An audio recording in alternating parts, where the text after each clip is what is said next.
बिस्मिल्लाहिर्रहमानिर्रहीम। Hello everyone, अस्सलामु अलैकुम। मैं हूं आपका host consultant medical specialist doctor Tanveer Arshad Chaudhry. आप देख रहे हैं programme health special on special TV.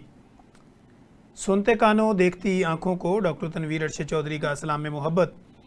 जैसे कि हमारी तमाम ऑडियंस जानती है कि हमने हमेशा करंट इशू को टाइटल करने की कोशिश की है, और आज के दौर के अंदर जितनी ज़्यादा बीमारियां बढ़ रही हैं उतनी ज़्यादा स्पेशलिटी भी बढ़ती चली जा रही है। तो आज के इस प्रोग्राम में हम ये बात करेंगे कि डॉक्टर्स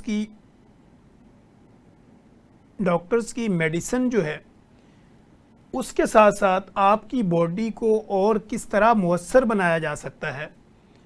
अगर आप जॉइंट पेन में हैं, आप मस्कुलर पेन में हैं, आपको नर्व पेन है, आप शाइटिका जैसी पेन का शिकार हैं, या आपको कोई जॉइंट पेन कंटिन्यू चल रही है, माइग्रेन सिस्टम आपकी बॉडी में रहता है, इन सारी सूरत हाल में आप मेडिकेशन पे जाते हैं। लेकिन मेडिकेशन के साथ साथ आपकी बॉडी में फिज़िकल थेरेपी का क्या रोल होता है, इस पर भी हम बात करेंगे।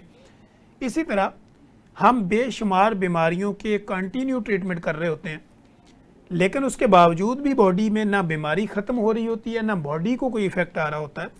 तो ऐसी सूरत हाल में माहिर ग़िज़ाइयत जो होती हैं या माहिर ग़िज़ाइयत जो होते हैं या क्लिनिकल न्यूट्रिशनिस्ट जो होती हैं, वो किस तरह आपको हेल्प आउट करती हैं और किस तरह थ्रू डाइट आपकी बीमारी को जो है वो रिकवर किया जा सकता है या रिवर्स किया जा सकता है। अगर आपकी बॉडी में कोई स्वेलिंग है किसी जगह पे या कोई डेफिशिएंसी है, तो इन दोनों तरीक़ाकार में आपकी जो न्यूट्रिशनिस्ट है या माहिर ग़िज़ाइयत है वो आपको किस तरह हेल्प आउट कर सकती है। इन सारे मौज़ूआत पर आज के इस प्रोग्राम में हम बात करेंगे।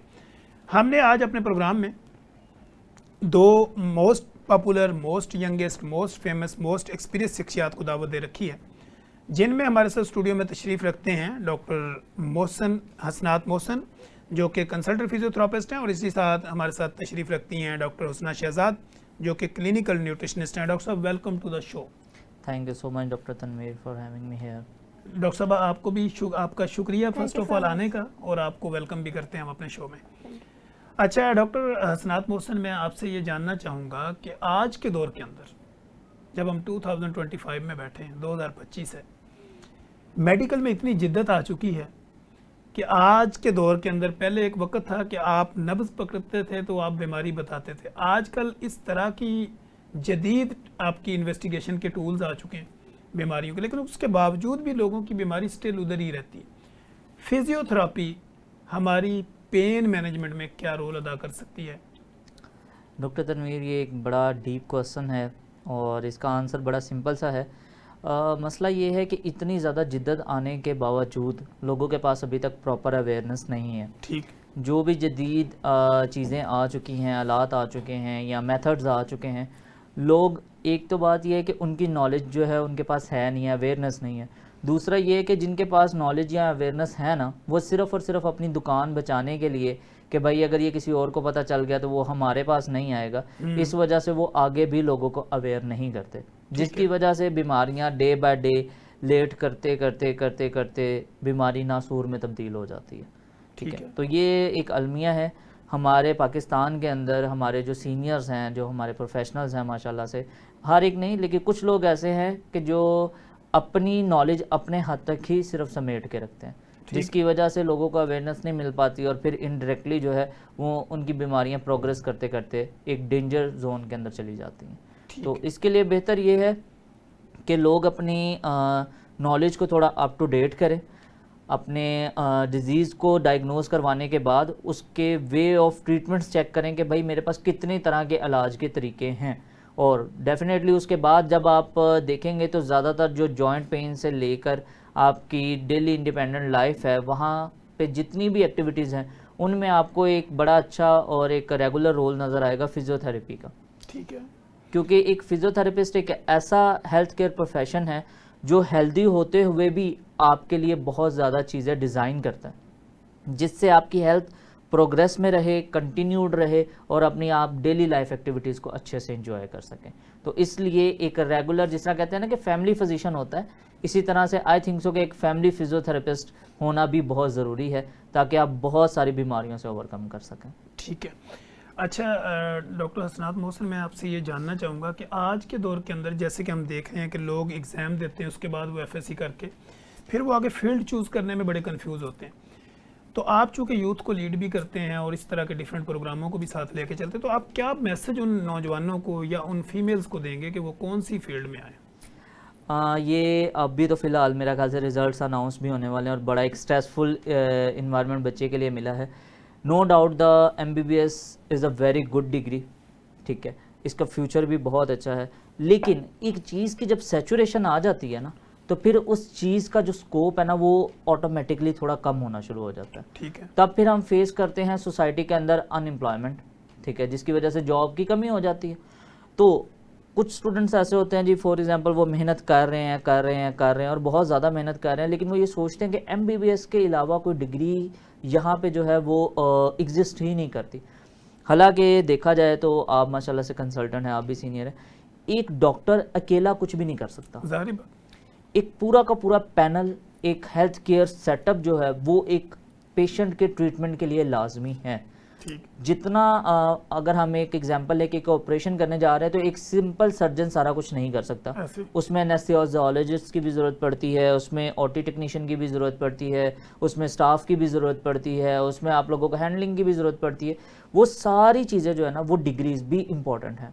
आप कोशिश करें, अगर आपको एक अच्छी अपॉर्चुनिटी मिलती है तो गो फॉर एमबीबीएस, लेकिन अगर नहीं मिलती तो इसके अलावा भी मेडिकल में ऐसी मैजिकल फील्ड्स हैं, इतनी अच्छी फील्ड्स हैं जिनका scope day by day increase कर रहा है। और नो डाउट कि अभी अगर आप पाकिस्तान से बाहर मूव करें और देखें अब्रॉड के अंदर या आप मूव करें यूएई के अंदर, तो आप इन्हीं अलाइड हेल्थ प्रोफेशनल्स की डिग्रीज़ को अगर कंपेयर करें पाकिस्तान के एमबीबीएस के साथ, तो इनकी सैलरीज और इनके स्कोप वहाँ पे ज़्यादा हायर हैं। ऐसे। क्यों? लोग अवेयर्ड हैं, लोग कोशिश करते हैं कि कोई भी मेडिसिन, ज़ाहिरी बात है आप एक केमिकल एडमिनिस्टर कर रहे हैं, it definitely have any kind of side effects early और लेटर एट एनी स्टेज। तो लोग कोशिश ये कर रहे हैं, जो पढ़े लिखे लोग हैं, कि हम मेडिसिन की बजाय कुछ अल्टरनेटिव ऐसे वेज को अडॉप्ट कर सके जिससे हमें ज़्यादा से ज़्यादा अच्छे इफ़ेक्ट्स भी मिलें और वो प्रोलॉन्ग्ड रहें। ठीक है। तो इसलिए इसी तरह से अगर आप यूथ में देखें तो हमारे पास बहुत ज़्यादा फील्ड्स हैं। Physiotherapy is one of that, उसके बाद न्यूट्रिशन आ जाती है, साइकोलॉजी आ जाती है। अब एक फील्ड जो मैंने रिसेंटली अभी डिस्कवर की है, स्पीच थेरेपी आ जाती है। ठीक है। जो कि ऐसी एक फील्ड है जिसमें एक बंदा जो बोलने की सलाहियत खो चुका है, ऑटिज्म का शिकार। ऑटिज्म जैसा बच्चे जो हैं वो उनको भी बोलना सिखा रहे हैं। So it's a magical field. आप ये चीज़ किसी मेडिसिन के साथ अचीव नहीं कर पा रहे, but a therapy can lead it that. आप ऑटिज्म के बच्चों को डील कर रहे हैं, आप एडीएचडी के बच्चों को डील कर रहे हैं, ब्राउन सिकट सिंड्रोम्स के बच्चों को डील कर रहे हैं जी। इसी तरह से आपके पास ऑक्यूपेशनल थेरेपी आ जाती है, जो डिसेबल पर्सनस को उनकी डेली लाइफ एक्टिविटीज़ करने के काबिल बना देते हैं। तो ये वो जदीद चीज़ें हैं जो कि हमारी सोसाइटी में एग्जिस्ट कर रही हैं, लेकिन इनको प्रमोट नहीं किया जाता। ठीक है। अच्छा डॉक्टर हुस्ना, मैं अगर आपकी तरफ आऊँ, फिर आपकी सेहत को भी देखूँ, तो उन लोगों के लिए जो कॉन्स्टिपेशन का शिकार रहते हैं, एक माहिर ग़िज़ाइयत कब्ज़ को ख़त्म करने में उनकी कैसे हेल्प कर सकती है? बेसिकली जो कॉन्स्टिपेशन है ना वो हमारे जीआईटी ट्रैक्ट से स्टार्ट होती है। अगर तो हमारी डाइट जो है वो प्रोलॉन्ग हमारे इंटेस्टाइन में रहना शुरू हो गई है, हम उसको फुली जो है वो एलिमिनेट नहीं कर पा रहे हैं, तो वो फिर इंटेस्टाइन को ऑक्यूपाई कर लेती है और आहिस्ता आहिस्ता सॉलिड होते होते वो कॉन्स्टिपेशन की जो है वो शक्ल इख्तियार कर लेती है। तो अगर तो आप इसके लिए मेडिसिन्स लेते हैं तो मेडिसिन से डेफिनेटली आपकी इंटेस्टाइनल लाइनिंग भी डैमेज होती हैं और बाकी भी साइड इफ़ेक्ट्स होते हैं लंग्स पे। तो इसके अंदर आपको जो है वो अपनी बहुत अच्छी डाइट करनी पड़ती है। इसमें हाई फाइबर डाइट आ जाती है।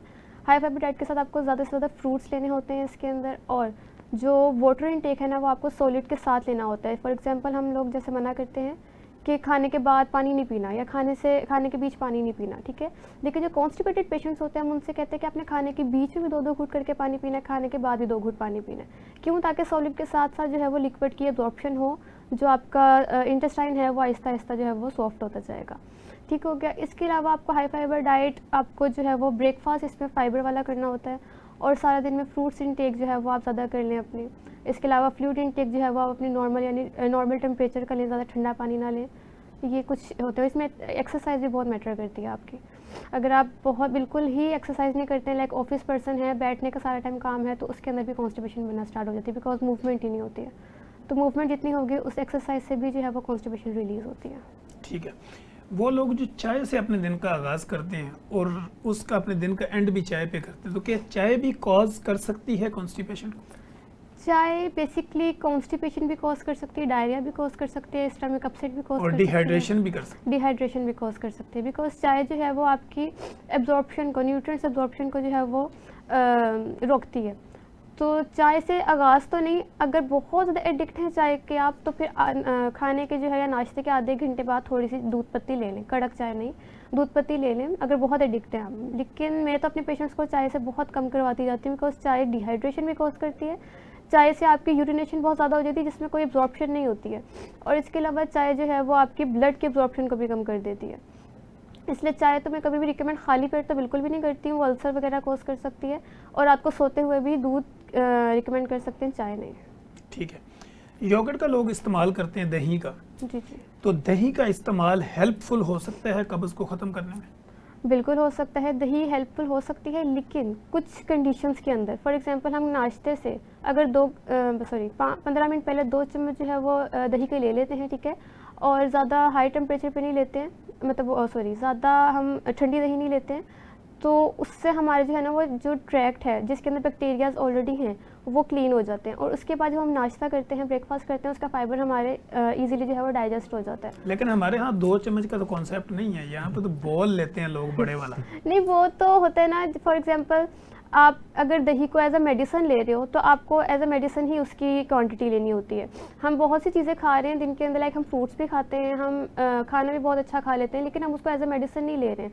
अगर हमारे तो लीवर पेशेंट्स पे वो वही चीज़ खा रहे हैं जो हम भी खा रहे हैं, लेकिन वो उसको एज ए मेडिसिन खा रहे हैं, तो उसकी क्वांटिटी और उसकी जो बनाने का तरीका है वो थोड़ा सा चेंज हो जाता है। दही आप ले रहे हैं, लेकिन अगर आप उसकी 2 चम्मच दही को एज ए मेडिसिन नाश्ते से 15 मिनट पहले ले रहे हैं, तो वो आपके ट्रैक को जो है क्लीन कर देती है, और उसके बाद जो है वो आप इजीली खाना खा सकते हो। ठीक है। देसी घी का पराठा कंटिन्यू खाने वाले जो लोग हैं, अगर वो उसके साथ चाय का इस्तेमाल करते हैं तो इसका नुकसान क्या होता है? बेसिकली देसी घी का जो पराठा है वो आपके अगर कॉन्स्टिपेशन की जैसे हम डिस्कशन करें, इसके अंदर वो फ़ायदेमंद होता है, ठीक है, कि हमारी ट्रैक जो बहुत ड्राई हो जाती है और उसको जो है वो फैट्स चाहिए होते हैं, हमारे सेल मेम्ब्रेन्स को फैट्स चाहिए होते हैं। लेकिन जो जैसे फॉर एग्जांपल मैंने आपको बताया कि जो टी है वो ऑलरेडी एब्जॉर्प्शन को कम कर रही है, तो जो देसी घी है उसमें मल्टी न्यूट्रिएंट्स हैं, और चाय जो है वो उसकी एब्जॉर्प्शन को रोक रही है, हिंडर कर रही है। चाय हम आधे घंटे बाद 2 घूंट 3 घूंट दे सकते हैं। मैं अपने पेशेंट को कहती हूँ 2-3 घूंट आप ले सकते हैं, ताकि जो फैट है वो ज़्यादा देर स्टमक में ना रहे और थोड़ा सा निकल जाए, क्योंकि पेशेंट एडिक्ट है। नहीं एडिक्ट तो मैं उसे कहती हूँ कि आप कहवा ले लें, कहवा नहीं, गर्मी ज़्यादा है तो फिर मैं उससे कहती हूँ गर्म पानी के 2 घूंट ले लें, इस तरह करके। लेकिन चाय जो है वो उसके एडिक्शन देसी घी के पराठे के बाद नुकसानदेह है। वो ना तो आपकी एब्जॉर्प्शन होने देगी, ना तो आपकी क्या कहते हैं स्टमक को ठीक रहने देगी, इवन लूज मोशन के थ्रू जो आपने खाया वो निकल जाएगा, उसका कोई फ़ायदा आपको नहीं होगा। इसका मतलब वो लोग जो पराठे को चाय में डिप करके लेते हैं तो उनको तो कोई फायदा नहीं होगा, सिर्फ टेस्ट मिलेगा। सिर्फ टेस्ट ले रहे हैं वो अपने, और टेस्ट जो है ना वो आपकी जुबान तक रह जाता है, अंदर जाके जो है ना वो आपके मल्टी न्यूट्रिएंट्स ने एक दूसरे के साथ मिल के काम करना होता है। तो आप तो सारा का सारा बस खा रहे हो या नीचे से बस एलिमिनेट कर रहे हैं, कोई फ़ायदा आपको नहीं पहुँच रहा है इसका। ठीक है। अच्छा हसनात मोहसिन, जब मैं आपकी तरफ आता हूँ तो चूँकि मल्टीपल सवाल माइंड में चल रहे होते हैं, तो लेकिन हम ये कोशिश कर रहे होते हैं कि वो सवाल किया जाए जो पब्लिक सुनना चाहती है या पब्लिक के माइंड में चल रहा होता है।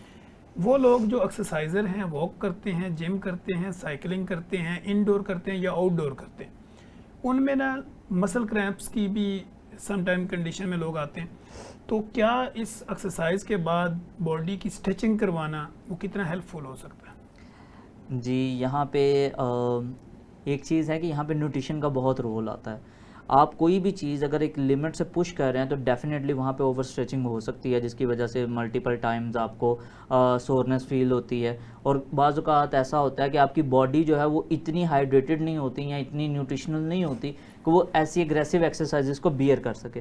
तो उसमें फिर ये होता है कि जब पेशेंट जैसे ही वो एग्रेसिव एक्सरसाइजेस करता है ना, उसे क्रैम्प्स आना शुरू हो जाते हैं। तो बेस्ट तो ये है कि वो एग्रेसिव एक्सरसाइजेस से पहले अपनी बॉडी की न्यूट्रिशनल डेफिशिएंसीज को क्लियर करे। ठीक। दूसरा, अगर क्रैम्प्स आ गए हैं तो उसके क्रैम्प्स को रिलीज़ करवाने के लिए अगर वो स्ट्रेचिंग या मैनिपुलेशन, आजकल एक और बड़ी तकनीक है हमारी कायरोप्रैक्टरी, जिसमें वो पंजाबी में बोलते हैं कि कड़ाके निकलवाते हैं, ठीक है। तो वो जो सिचुएशंस हैं वो एक टाइम लिमिट के बाद जाके अगर करवाई जाए तो वो हेल्पफुल हैं। लेकिन अगर यही कड़ाका नॉन प्रोफेशनल बंदा निकालेगा तो जिंदगी का कड़ाका वो ज़िंदगी का कड़ाका निकल जाता है। हमारे पास ऐसे बहुत सारे केस आते हैं जिसमें एक अनप्रोफेशनल पर्सन जो है उसकी कायरोप्रैक्टरी की वजह से या तो नर्व डैमेज हो गई है, या मसल ओवर स्ट्रेच हो गया है, या मसल के ऊपर जो है वो सबलक्सेशंस आ गई हैं, जो बोन्स हैं उनके ऊपर हेयर लाइक क्रैक्स आ जाते हैं। और ज़्यादातर लोग जिस चीज़ को बड़ा वो इजी समझते हैं ना कि नहीं जी ये जो गर्दन का कड़ाका होता है ना, ये निकालने से बड़ा सुकून आता है, तो वो एक सिचुएशन ऐसी होती है कि वो उतना डेंजरस भी है। अभी इंडिया के अंदर आपने देखा होगा एक वाकया था कि वो एक बार्बर ने इस तरह की कायरोप्रैक्टरी की कोशिश की है और एट द स्पॉट जो है वो पेशेंट की फुल बॉडी जो है वो पैरालाइज हो गई है ऑन चेयर, ठीक है। क्योंकि आपको पता है स्पाइनल कॉर्ड के ऊपर ज़रा सा भी अगर थोड़ा सा भी प्रेशर ज़्यादा हो जाए तो it start degenerating at that time. तो इसलिए कोशिश ये करें कि स्ट्रेचिंग तब करवाएं जब बहुत ज़्यादा। कहीं मत जाइएगा, हमारे साथ रहिएगा। यहीं पे वक्त हुआ एक ब्रेक का, और ब्रेक के बाद जब हम आएंगे हम अपनी गुफ्तगू को यहीं से कंटिन्यू करेंगे। वेलकम बैक नाजरीन। जैसे कि आप देख रहे हैं कि आज हेल्थ स्पेशल प्रोग्राम के अंदर हम ये बात कर रहे हैं कि आपकी बॉडी के स्टेमिना को बढ़ाने के लिए और आपकी इम्यूनिटी को बूस्ट अप करने के लिए न्यूट्रिशनिस्ट और फिजियोथेरेपी का क्या रोल होता है, और ये किस तरह आपको हेल्प आउट कर सकती हैं और किस तरह आपकी ज़िंदगी में चेंज ला सकती हैं और आपकी ज़िंदगी को आसान बना सकती हैं। जी हसनात मोहसिन, आप अपनी गुफ्तगू कर रहे थे कि कड़ाके निकलने से बात हो रही थी। जी बिल्कुल। कोशिश ये करें कि स्ट्रेचिंग वाली साइड पे हमेशा तब जाएं जब आपको बहुत प्रोलॉन्ग्ड मसल की जो है ना वो स्पैज़म रह रहा है, या उसकी जो है ना वो कोई एंजाइटीज़ वगैरह आ रही हैं, स्पास्टिसिटी हो रही है, तो तब आप जाएं उस साइड पे। अदरवाइज़ हाँ, एक जो हेल्दी रूटीन एक्सरसाइजेज बनी हैं फुल बॉडी स्ट्रेचिंग्स के लिए वो आप कर सकते हैं। वो एक नॉर्मल है, जैसे कि योगा है, आप योगा कर सकते हैं, आसन्स वगैरह कर सकते हैं, वो ठीक है। लेकिन हाँ, वो जो एक स्पेसिफिक आप जाके वो प्रॉपर कायरोप्रैक्टरी वाला सीन करवाते हैं, अपनी बॉडी की फुल स्ट्रेचिंग्स जो है वो हाई थ्रेशोल्ड के साथ करवाते हैं, वो छोटे छोटे क्रैम्प्स के लिए आई थिंक सो के सूटेबल नहीं है। उसके लिए हाँ, आप न्यूट्रिशनल डेफिशिएंसी की तरफ मूव करें, वो ठीक है। और हाँ, अगर आप इस चीज़ को इन फ्यूचर कम करना चाह रहे कि भाई मुझे ये चीज़ ना हो क्योंकि मैं एक एथलीट बन रहा हूँ, तो आप कोशिश करें कि आप अपनी इंड्योरेंस ट्रेनिंग करें। उसके अंदर हर एक्सरसाइज का थ्रेशोल्ड कम होता है, लेकिन जो उसकी इंटेंसिटी है, जो फ्रीक्वेंसी है, वो आप थोड़ी सी ज़्यादा कर देते हैं। उससे ये होता है कि आपकी बॉडी उस चीज़ को अडॉप्ट करना शुरू कर लेती है और फिर आपको ये क्रैम्प्स वाले इश्यूज़ जो हैं या मसल सोरनेस वाले जो इश्यूज़ हैं ये नहीं होते। तो ये बेस्ट वे है। अच्छा, फिजियोथेरेपी में क्या ऐसी नई एडवांसमेंट हुई है कि जो लोगों को अट्रैक्ट करे अपनी तरफ? सबसे ज़्यादा जो एडवांसमेंट हुई है वो ये है कि अभी हम जो रिसेंट रिसर्चेस चला रही हैं हमारी, उसमें ये है कि हम पैरालाइज मसल को जो है ना वो दोबारा से एक्टिवेट कर रहे हैं विद हेल्प ऑफ थ्रेशोल्ड। उसके अंदर हम डिफरेंट टाइप ऑफ करंट्स जो है वो यूज़ करते हैं, जिससे कि नियरली डेड जो मसल्स होते हैं जो कि एट्रोफी की तरफ जा रहे होते हैं, हम उन्हें दोबारा बैक टू लाइफ लेकर आ सकते हैं। ये मल्टीपल कंडीशंस के अंदर आपको देखने में मिल जाता है। मोस्ट कॉमन इसमें स्ट्रोक है, फिर मस्कुलर एट्रोफी है, फिर आपके पास जो पोलियो है, पोलियो का जो पेशेंट है जिसका लिम्ब बिल्कुल जो है वो डिहाइड्रेटेड होकर एट्रोफी की तरफ जाना शुरू होता है, हमारे पास जो है वो EMS के अंदर ऐसी लेटेस्ट टेक्नोलॉजीज़ हैं, हमारे पास स्टेंट्स के अंदर ऐसी लेटेस्ट टेक्नोलॉजीज़ हैं, डीप मसल पेनिट्रेशंस के अंदर ऐसी हैं कि हम उसी मसल को जो कि डेड हो रहा है हम दोबारा से एक न्यू लाइफ देते हैं और वो मसल दोबारा से अपनी वर्किंग परफॉर्म कर सकता है। ठीक है। अच्छा हसना शहजाद, मैं जब आपकी तरफ आता हूँ तो चूँकि ज़ाहिर बात एक डाइट बहुत बड़ी फील्ड है, लोग ये समझते हैं कि शायद हमारे ग़िज़ाइयत का कोई इतना ख़ास रोल नहीं होता, लेकिन बीइंग अ कंसल्टेंट मैं ये समझता हूँ कि उसका हर स्टेप पे रोल होता है। अगर आपकी बॉडी में किसी जगह स्वेलिंग हो गई, जैसे कि आजकल हम देख रहे हैं यूरिया क्रिएटिनिन लोगों का बढ़ जाता है, किडनी डिजीज़ में लोग चले जाते हैं, तो एक डाइटिशियन का इन बीमारियों को रिवर्स करने में क्या रोल है? जैसे कि आपने कहा कि लोगों को लगता है कि डाइट का ज़्यादा रोल नहीं है, लेकिन लोग ये सोचते भी हैं और इसके साथ साथ यूट्यूब पे अपनी हर चीज़ को सर्च भी करते हैं कि ये मुझे खाना चाहिए कि नहीं, ये मैं खा रहा हूँ तो इसको क्या साइड इफ़ेक्ट है। लेकिन यूट्यूब पे या गूगल पे या कहीं पे भी अगर वो देख रहे हैं अपनी डिजीज़ से रिलेटेड चीज़ें, तो वो उनको उनकी बॉडी के अकॉर्डिंगली नहीं गाइड कर रही है। तो आपको एक अपना पर्सनल न्यूट्रिशनिस्ट ज़रूर रखना चाहिए, जैसे कि आपका पर्सनल फिजिशियन होता है, अब जैसे डॉक्टर साहब ने डिस्कस किया, एक न्यूट्रिशनिस्ट होना चाहिए जिसको आपकी सारी कैलोरीज़ का पता हो, जिसको आपके सारे वर्कआउट का पता हो, जिसको आपके सारे डिजीज़ का पता हो और वो उसके अकॉर्डिंगली आपको थेरेपी दे सके। तो एक तो ये चीज़ है कि आप लोग जो है वो डाइट को अपने बाकी सारी मेडिसिन के साथ साथ बहुत इंपॉर्टेंस दें, तो फिर इन फर्दर डिजीज़ की तरफ नहीं आएंगे। सेकंड थिंग ये है कि स्वेलिंग जो है वो बॉडी के अंदर एक इन्फ्लेमेशन का रिस्पॉन्स होती है। तो इन्फ्लेमेशन को ट्रीट करने के लिए हम लोग एंटी इन्फ्लेमेटरी और एंटी ऑक्सीडेंट्स वाली डाइट लेते हैं, ठीक है। इसके अंदर आप अपने जो दिन का आगाज़ है वो एंटीऑक्सीडेंट्स के साथ कर सकते हैं। आप इसके अंदर अपने जो ब्रेकफास्ट है उसके बाद आप 6 से 8 बादाम खा सकते हैं, ये भी अच्छे होते हैं स्वेलिंग के लिए। इसके अलावा आप इन्हीं बादाम को अगर फॉर एग्जांपल गर्मियां हैं तो आप रात को भिगो के रख दें और सुबह नहार मुँह जो है वो उनको इनटेक करें, वो भी अच्छे होते हैं। फिर आ जाता है आप जो है वो जैसे कि आपके सालन वगैरह के अंदर हल्दी और ये सारा गरम मसाला ऐड होता है, ये एंटी इन्फ्लेमेटरी होते हैं, एंटीऑक्सीडेंट्स होते हैं। हाँ, अगर आप बाहर का खाना ही खाते रहते हो, लाइक जंक ही खाते रहते हो, आप काफ़ी दिन बाहर का खाना हम ऑफिस होते हैं बाहर से ऑर्डर करके खा लेते हैं, तो फिर उसकी वजह से बीमारियाँ इसी वजह से आती हैं कि उसमें वो मसाले नहीं होते हैं, वो प्रॉपर न्यूट्रिशन नहीं होता जो घर पर मिल सकता है। तो एक तो आप अपनी फैट डाइट्स को, जंक डाइट्स को और ये शुगरी डाइट्स को जो है वो कंट्रोल करें और हेल्दी डाइट की तरफ आ जाए, हेल्दी रूटीन की तरफ आ जाए। और इसके अलावा जो है अपने रूटीन के अंदर 1 गिलास दूध मस्ट कर लें, ठीक है। रात के टाइम 1 गिलास दूध मस्ट कर लें और इसके अलावा बादाम या कोई और जो उनको सूट करता है गर्मियों के अंदर वो, या फिर सीड्स वगैरह जो है उसको मस्ट कर लें। इससे जो है ये आपकी जॉइंट्स पेन, इन्फ्लेमेशंस और ये क्रैम्प्स वगैरह ये बहुत ज़्यादा कम हो जाते हैं। ठीक। जैसे अब देख रहे हैं कि आज के इस मौसम में बहुत ज़्यादा गर्मी पड़ रही है और लोगों को हीट स्ट्रोक के भी शिकायतें मिलती, तो हीट स्ट्रोक से बचने के लिए एक आम बंदा क्या करे?